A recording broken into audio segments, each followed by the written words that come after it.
Kumalat ang kwentong pagsugod ng misis ng isang politiko habang asama ang ibinabahay nitong kilalang sexy actress.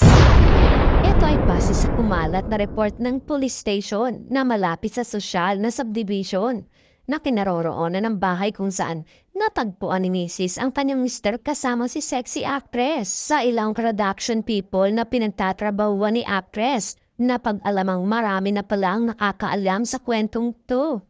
Ayon sa kanila, mayaman at maimpluwensyang politiko ang karelasyon ni aktres. Halata na raw kasi dahil biglang nagmukhang sosyal ito dahil sa mga mamahaling gamit at suot nito. Meron pang piniflex si aktres sa social media account na itinatayo niyang negosyo. Lalong pinag-usapan ng sexy actress dahil sa kumakalat na report ng isang police station.